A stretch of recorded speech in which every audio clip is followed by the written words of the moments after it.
नमस्कार, मैं सुमित कुमार सिंह आज रामधारी सिंह दिनकर के द्वारा रचित रश्मि रथी का चतुर्थ सर्ग पढ़ने जा रहा हूं। इसके पूर्व में भी इसका कई भाग अपलोड किए जा चुके हैं, उसी क्रम में ये है। इसके पूर्व में कहा गया है कि जब याचक जो होते हैं वो कर्ण के सामने प्रस्तुत होते हैं और कहते हैं कि मैं जो मांगने आया हूं उसे अगर आप ना दें तो आपकी सुयश, आपकी कीर्ति, आपकी वैभव धूल में मिल जाएगी। लेकिन कर्ण कहते हैं कि नहीं, मैं आपको वचन देता हूं कि आप जो भी मांगेंगे वो मैं दूंगा। अंत में याचक ने कवच और कुंडल मांग लेते हैं। इससे कर्ण चकित हो जाता है। उसके अगला भाग ये है जिसमें सूर्यपति को कर्ण कहते हैं कि आखिर मनुष्य के पास भगवान को देने के लिए है ही क्या है। लेकिन इस बात की खुशी है कि स्वर्ग जो है आज इस धरातल पे खुद भीख मांगने आया है, भेष बदलकर। आगे कहते हैं कि मैं जो है फिर भी अपने वचन से विमुख ना होऊंगा। मैं आपको वचन देता हूं कि जो मैंने वचन दिया है, अर्थात मैं अपना कवच कुंडल आपको अवश्य दूंगा, और शिबी दधीचि का पंक्ति जो है वो कभी मैं नहीं जीवन में छोड़ूंगा, ऐसा कर्ण कहते हैं।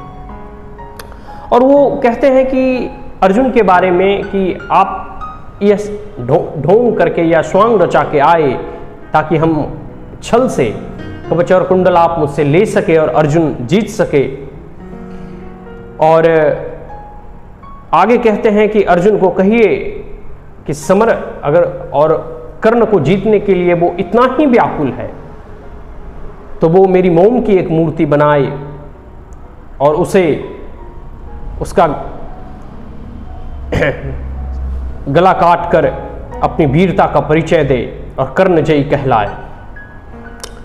और वो बताते हैं अंत में कि कर्ण एकमात्र ऐसा था जिसमें दैवीय गुण था, जो कवच और कुंडल लेकर जन्मा था। लेकिन अब यह कवच और कुंडल दान कर देने के उपरांत हम तमाम सूरवीर पांडव और कर्ण एक समतल, बराबर हो जाएंगे। तो इस प्रकार ये रहा। अब आइए जो कविता है उसे पढ़ते हैं। समझा तो यह और न कोई, समझा तो यह और न कोई, आप स्वयं सूरपति हैं, देने को आए प्रसन्न हो तप में नई प्रगति है। धन्य हमारा स्वेश आपको खींच महीं पर लाया, धन्य हमारा स्वेश आपको खींच महीं पर लाया, स्वर्ग भीख मांगने आज सच ही मिट्टी पर आया। क्षमा कीजिए, क्षमा कीजिए, इस रहस्य को तुरंत न जान सका मैं, क्षमा कीजिए, इस रहस्य को तुरंत न जान सका मैं, छिप कर आए आप नहीं इससे पहचान सका मैं। दीन विप्र ही समझ कहा धन धाम धुरा लेने को, दीन विप्र ही समझ कहा धन धाम धुरा लेने को, था क्या मेरे पास अन्यथा सुरपति को देने को।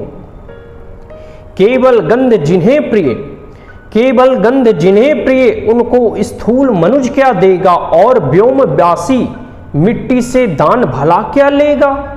फिर भी देवराज भिक्षुक बनकर यदि हाथ पसारे, जो भी हो पर इस सुयोग को हम क्यों अशुभ विचारे। अतः आपने जो मांगा है दान वही मैं दूंगा, शिबी दधीच की पंक्ति छोड़कर जग में अयस न लूंगा। पर कहता हूं मुझे बना निस्त्राण छोड़ते हैं क्यों, कवच और कुंडल लेकर प्राण छोड़ते हैं क्यों। यह शायद इसलिए कि अर्जुन जिए आप सुख लूटे, यह शायद इसलिए कि अर्जुन जिए आप सुख लूटे, व्यर्थ ना उसके सर अमोद मुझ पर टकरा कर टूटे। उधर करे बहुभांति पार्थ की स्वयं कृष्ण रखवाली, और इधर मैं लड़ूं लिए यह देह कवच से खाली। तनिक सोचिए, तनिक सोचिए, वीरों का यह योग समर क्या होगा। तनिक सोचिए, वीरों का यह योग समर क्या होगा, इस प्रकार से मुझे मारकर पार्थ अमर क्या होगा। एक बाज का पंख तोड़कर करना अभय, अपर को सुर को शोभे भले नियति, यह नहीं शोभती नर को। यह तो निहित सर्व पर चढ़ आ खेटक पद पाना है, जहर पिला मृगपति को उस पर पौरुष दिखलाना है। यह तो साफ समर से होकर भी विमुख होना है, जय निश्चित हो जाए तभी रिपु के सम्मुख होना है। देवराज हम जिसे जीत सकते ना बाहु के बल से। देवराज हम जिसे जीत सकते ना बाहु के बल से, क्या है उचित उसे मारे हम न्याय छोड़कर छल से। हार जीत क्या चीज वीरता की पहचान समर है, सच्चाई पर कभी हार कर भी ना हारता नर है। और पार्थ यदि बिना लड़े ही जय के लिए विकल है, और पार्थ यदि बिना लड़े ही जय के लिए विकल है, तो कहता हूं इस जय का भी एक उपाय सरल है। कहिए उसे मोम की मेरी एक मूर्ति बनवाए, कहिए उसे मोम की मेरी एक मूर्ति बनवाए, और काटकर उसे जगत में कर्ण जयी कहलाए। जीत सकेगा मुझे नहीं वो और किसी भी धीरन में, जीत सकेगा मुझे नहीं वो और किसी भी धीरन में। कर्ण विजय की आस तड़प कर रह जाएगी मन में। जीते जूझ समर वीरों ने सदा बाहु के बल से मुझे छोड़ रक्षित जन्मा था, मुझे छोड़ रक्षित जन्मा था कौन कवच कुंडल से। मैं ही था अपवाद आज वह भी विभेद हरता हूं, मैं ही था अपवाद आज वह भी विभेद हरता हूं। कवच छोड़ अपना शरीर सबके सम्मान करता हूं। अच्छा हुआ कि आप मुझे समतल पर लाने आए। हर तनुत्र दैवीय, हर तनुत्र दैवीय मनुज सम्मान्य बनाने आए।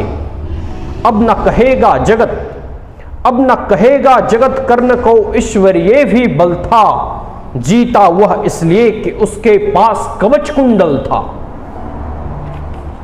महाराज, महाराज किस्मत ने मेरी की ना कौन अवेला, महाराज किस्मत ना मेरी की ना कौन अवहेला।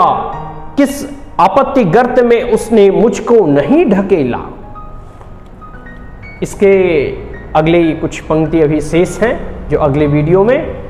अगर यह कविता अच्छी लगी हो तो like share and subscribe my channel Bhagat पुत्र।